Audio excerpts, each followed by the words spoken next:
Hello, my name is Janae, or Bones as Collateral on TikTok and Instagram. I like to talk about all things fashion and my theories on some of the runway shows that we've been seeing. So in this video, I wanted to get into some of my thoughts about New York Fashion Week and talk about my favorite designer right now, Elena Velez. So I have an on and off love for New York Fashion Week. There's times where I feel really excited about the new lineup of designers coming out of New York, but then there's also this predictable dullness that I feel when comparing it to this synergy that I get from researching the design procedures and stories coming out of Berlin, London, Copenhagen. You can't ignore Paris as well, but to each their own. I'd love to know which fashion week is your favorite. I think Copenhagen and London Fashion Week are my favorite because I end up learning so much more about sustainability and how these young designers are building concepts around their shows and building their brands for the first time.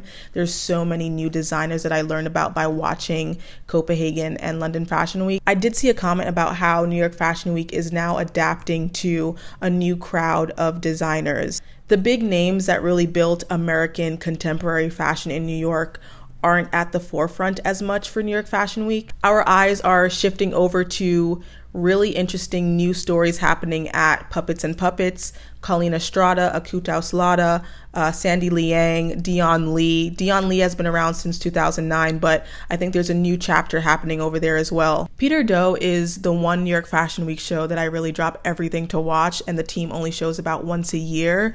Peter Do is a Vietnamese-American fashion designer who launched his eponymous brand in 2018. He's known for his minimalist designs that blend traditional tailoring techniques with more contemporary ones, and when it comes on to New York Fashion Week, that's a design team that I really look forward to every time. Fun fact, I made an analysis video on TikTok about his spring 2023 collection, and he actually saw it and said thank you, and I will never stop talking about it.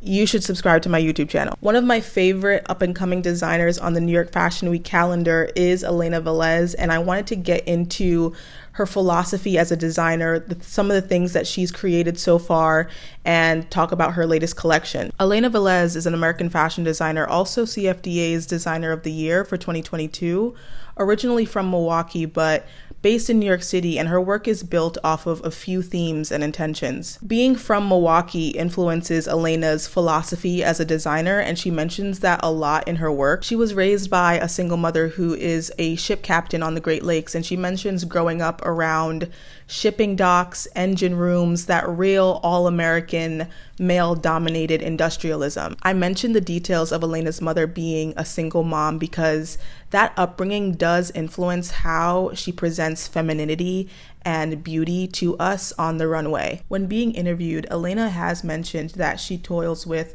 her mother's image and how it compares to our standards of what is feminine today.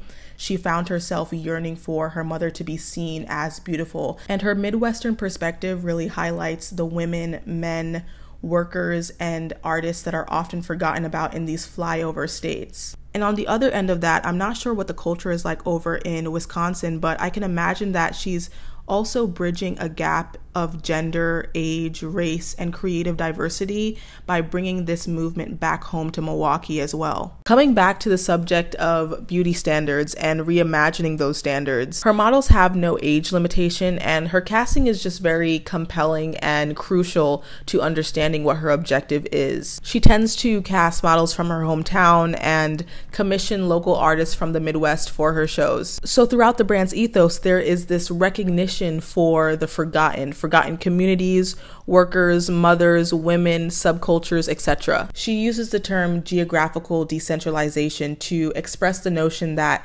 the fashion and art world doesn't just revolve around what's happening in New York, LA, Paris, major cities like that.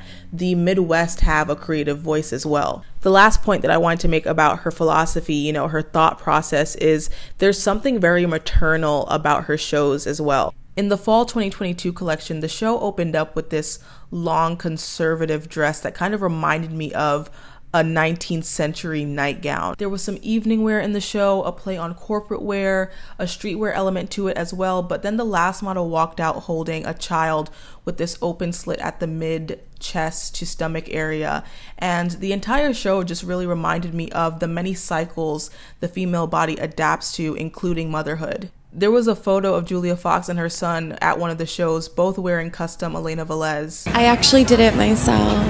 Yeah. Nice. I think that Julia Fox is a perfect ambassador for the brand. We also have the backstory on how Elena grew up around power and resilience through her mother. I believe Elena is also a mother of two, and so I find that there is this general mood around what the alternative modern maternal woman looks like through her point of view. Okay, so this is my midway check-in just to see if you're still here and how you're feeling about long form videos, because I'm halfway through what I wanted to say, and I think my biggest fear is that I put all this effort into, you know, research and note taking and all that, and then we are just so accustomed to short form content because of places like TikTok, and I'm curious what your favorite length of video is for an analysis like this, whether it's 5 minutes, 10 minutes, 15 minutes, 30 minutes. I'd love to know how I could better serve as many people as possible. But at the same time, I think that we all need to collectively slow down our consumption, because I feel like fashion and art conversations deserve more than a 15 to 60 second video, you know what I'm saying? And so I'm wondering what the middle ground is and how we can just slow down how we consume, and that goes for buying clothes or how much content we're consuming in one day. Let me know in the comments what your favorite length of videos are. Moving on, let's continue. Now that we've addressed some of the philosophy of the brand, let's take a look at more examples of how those intentions are translated on the actual runway. Most designers have these design languages that exist within the brand. No matter what the inspiration is behind that particular collection, I love to see when certain concepts and techniques become very synonymous with their design process. So far, at Elena Velez shows, you'll see deconstruction and alternative methods to repurposing fabric. Her label is intrinsically sustainable, and I think that happened naturally because of how well repurposing fabric fits with her narrative. It's not just reusing materials for the sake of reusing, which is perfectly fine as well, but the sustainability efforts at Elena Velez have grounds as to why they exist. So she'll repurpose steel and other metal scraps from boats and factories, the materials and fabrics used in ship sails, shipping lines, and all relating back to her very mechanical inspiration she experienced through Milwaukee and her mother. Also, the collections that we've seen so far have existed in 3 to maybe 4 tones, so off-white, black, gray, maybe you'll see an earthy green or brown tone here and there, but nothing too far away from those main neutral colors. Everything, including the set designs, are tough and gritty. It's almost like these models are walking away from an oil pipeline leak that happened backstage or something, with gloves that remind me of protecting your hands in that line of work. In the fall 2023 show that was just presented, some models had black paint on their hands and forearms that could symbolize that black tar, dirt, or oil workers would get after working on a railroad or factory all day, drawing back to the aftermath of blue-collar work.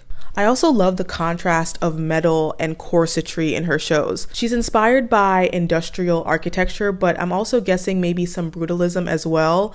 But the fabric choices are this contrast of like delicate, light femininity. With the collections that she has released so far, again, we are forced to reevaluate what gorgeous femininity can look like, and it's not always young, colorful, and happy. You know, these designs can be just as profound and gorgeous to look at as well. I also wanted to add some photos of American women from the late 1800s and early 1900s. Also photos of prairie wives. Whether it's the corsetry, white and black tones, or the imagery of what a traditional American woman may have looked like during that time, Elena Velez takes pieces of that imagery and creates this dark, modern, and aggressive byproduct of industrialism. I was recently rewatching the Netflix show Stranger Things, and I'm not going to spoil anything if you haven't seen it, but in the show, there's a strange alternate dimension called the Upside Down that's parallel to the human world, and I think of Elena Velez as that alternate dimension. There can be this luscious green farmland with traditional Midwestern women gathering their crops or whatever it is that they do in the Midwest. I don't know, I'm from the Bronx, but if you flip that world over on its head and enter this upside down, Elena Velez is there creating this dark, apocalyptic version of society. She addresses ideas of societal collapse and what this apocalyptic world would look like if we were forced to